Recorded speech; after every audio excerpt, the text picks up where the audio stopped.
سورہ یاسین کې الله تعالی وی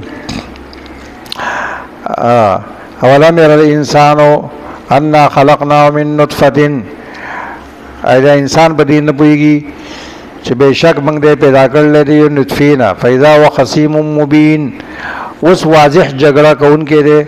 آخرت کی جګړه کی، پیغمبر سره جګړه کی، توحید نه مني، آخرت نه مني، رسالت نه مني. وضرب لنا مثلا ونسي خلقا، او بیانی زمونږ لپاره مثال او خپل پیدایش هیر کړی دی.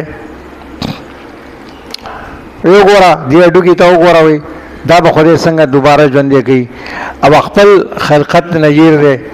قال وی من یحیی العظام وهي رمیم، څوک به ژوندی کوي دا هډوکي وهي رمیم، او دا خو بالکل بوسیده دي.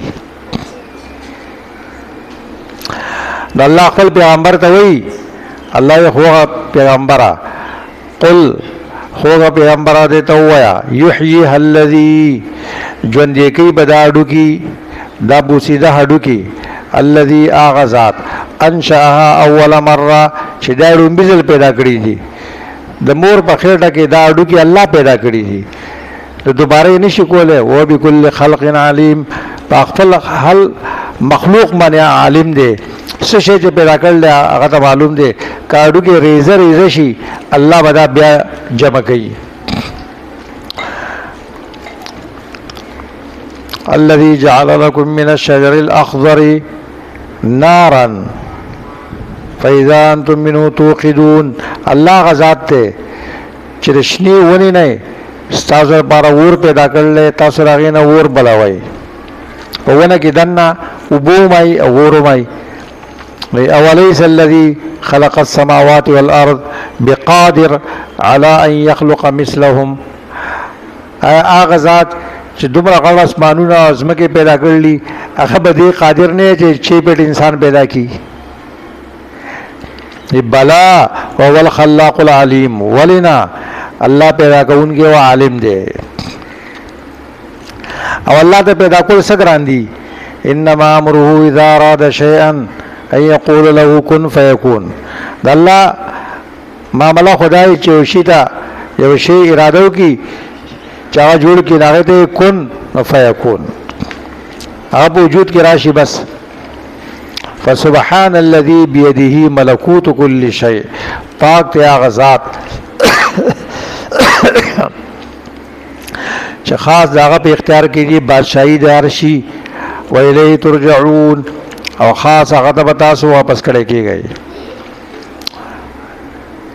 په سورته قیامت کې په آخر کې الله تعالی وی اول خو الله تعالی د قیامت احوال به کې بیانې، په آخر کې الله تعالی وی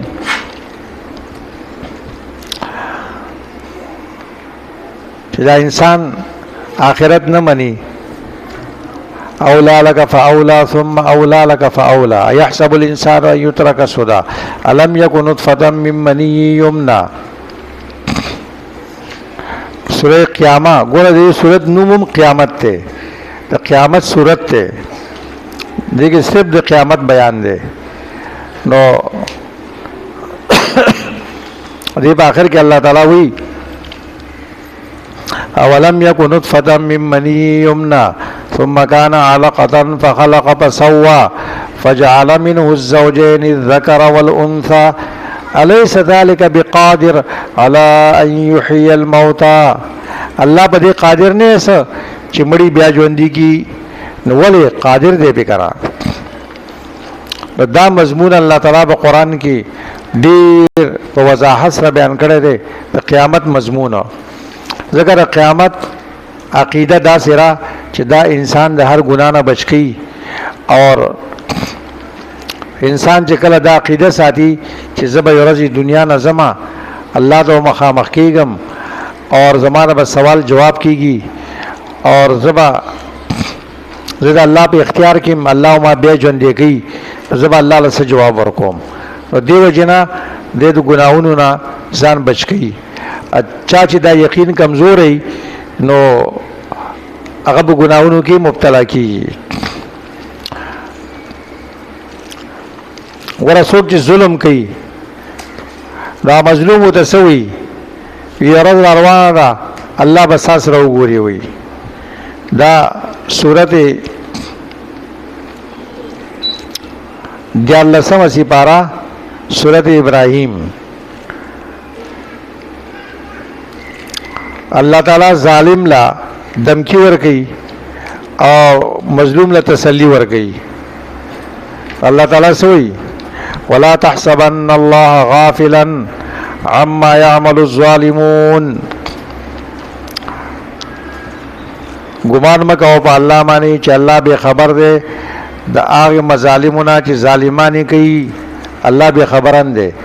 انما یؤخرهم بے شک اللہ تعالی مؤخر کئی دا ظالمان لیوم یرزتا اغرز کم دا مالک یوم الدین تشخص فی الابصار چی سترگی بے بڑی راوتلی باغی کے سترگی بے راوتلی. مہتعین مقنعی رؤوسهم منڈی بوئی او سرون برا اسمان طرف تی لا ارتد الیہم طرفهم نظر بے نو واپس کیگی وافدتهم ہوا او زړه به چره زویا به الوتی بالکل گھبراو بھائی. نو دې کې الله تعالی ظالم لا دمکی ورکی چې ظالما تاسو را ګورما او مظلوم لا تسلی ورکی چې ته تسلی ساته یره روان دي ظالم له الله سزا ورکی. ور هر مظلوم چې د قیامت حواله ورکی څوک سره ظلم کوي څوک له حق نه ورکی ویزه په قیامت کې بیا خوراکي کرا زای ورشته الله تعالی بسان دي تاسو کی شکر دې چې قیامت شته وي. نن سبا سوشل میڈیا ہماری بعض مظالم راشی کنا خلق کوئی قیامت کا آنا کیوں لازمی ہے. ہوئی قیامت کا آنا لازمی ہے ہونا چاہیے. ذکر چا خلق چا معشوم وجلی چا پرو وجلی چا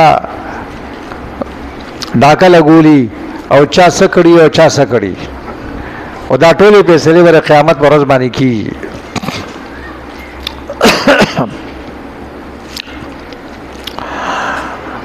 د قرآن کریم کی تقریباً په هر مکی صورت کې د قیامت ذکر ده او بعض صورتونه دي چې باید کې صرف قیامت او قیامت ته نور به کې څه نشته. د قیامت احوال به کې الله بیانې ابتدائی احوال یو حالت به کې الله تعالی دا بیانې لکه سورۃ عبس. سورۃ عبس عبس وتولى ان جاءه الاعمى دیرشم سپارہ کے فَإِذَا جَاءَتِ الصَّاخَّةُ کله چې راشي آغا آواز چې غوږونو پردې بشلی دومره سخت آواز قیامت څنګه چل بی یوم یفر المرء من اخیه داسې ورځ چې انسان به تختی د خپل ورور نه و امه و ابیه د خپل مور نه او د خپل پلار نه و صاحبته و بنیه د خپل خزینه او د خپل زامنو نه. لكل امرئ منهم يومئذ شأن يغنيه په دغه ورځ به د هر سړي او داسې حالتي چې هغه د بل چا نه بې پروا کړي نفسي نفسي به څوک به چاته اوزګار نه او مور پلار نه به تختی زامن نه درونو نه چې دې زمانه نیکیونه غواړي یا هغه سره ظلم کړي چې هغه زمانه سم مطالبه ونه کړي. په دنیا کې رو درونه نه تختی د مور پلار نم څوک نه تختی د خځې زامن نم نه تختی لیکن قیامت پر ورځ بر دین هم تختی. دام الله تعالی د دې حالت ذکر کړی دی. او په سورۃ نازعات کې وی فإنما هي زجرة واحدة فإذا هم بالساهرة دا به یو چړقی د ټول خلق په میدان کې حاضر شوی بیا. فإذا جاءت الطامة الكبرى کله چې غټ مصیبت راشي یوم یتذکر الانسان ما سعى و انسان با یادی هغه چې هغه کړی دي. وبرزت الجحیم لمن یرى او جانم با ظاهر کړي شي هغه چاره پاره چې څوک یې نه. فاما من طغى واثر الحیات الدنیا چا چې سرکشي کړي دا او د دنیا زندگی له ترجیح ورکړي دا فإن الجحیم هي المأوى جانم دا غزه ده واما من خاف مقام ربه ونهى النفس عن الهوى فان الجنه هي المأوى. او څوک چې ویری دا خپل رب په مخ کې د درېدو نه او نفس خواهشاتو نه منع کړه نو جنت دا غځای دی. او دار قیامت احوال الله تعالی ذکر کوي بیا په دې سورته نازعات کې.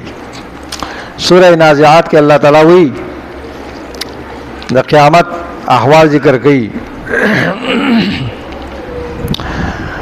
ان یوم الفصل کان میقاتا یوم ينفخ في الصور فتأتون افواجا وفتحت السماء فكانت ابوابا. د فیصله دین فیصله روز مقرر ده کله چې په سور کې پوکې وکړي شي تاسو به ډلې ډلې راځي او اسمان به دروازې شي وسيرت الجبال او غرونه به زی فكانت سرابا بدینه به شګي جوړي شي. ان جهنم كانت مرصادا جهنم په انتظار کې د سرکشانو زیبي لابثین فيها احقابا پدې کې به همیشه ووسی لا يذوقون فيها بردا ولا شرابا الا حمیما وغساقا نبس کی بدی کی نه یخوال او نو بو مگر تودی بو او نونا ویني زوی جزاء او وفاقا دار دی پورا بدلا داوي. انهم كانوا لا يرجون حسابا زکه د دې ورځې نه یریدا وکذبوا بیااتنا کذابا زمونږ آیاتونه دروغجن کړیو وکل شیء احصیناه کتابا او هر شی موږ په خپل کتاب کې محفوظ کړو. فذوقوا فلن نزيدكم الا عذابا والله به وسکای نن ما صرف عذاب زیاتو ما بتا سمانه. بیا د نیکو خلکو حالت ذکر کړي ان للمتقین مفازا اخره پوری بیا الله تبارک وتعالى متقینو حالت ذکر کړي.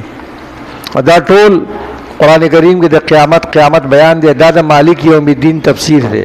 دا ټول د مالک یوم الدین سره لګي. مالک یوم الدین دا یو جمله نه ده دا د غټ ورځې یا دهانی ده. کله چې موږ فاتحه ویو مالک یوم الدین د قیامت ټول احوال بزان د مخامخ کو. فاتحه کې الله د دې ذکر زکه کړی دی چې زکه چې مانځه کې موږ روزانه دا ویو نو مالک یوم الدین د بدلی روز روانه ده بدله باغسته کیږي انصاف بکیږي. نو الله تبارک وتعالى دې استحضار موږ ته نصیب کی او الله تبارک وتعالى دا زموږ په ذهنونو کې کی نه دې یقین دی الله تعالی موږ ته نصیب کی اور دې تیاری کولو دی الله موږ له توفیق راکړي.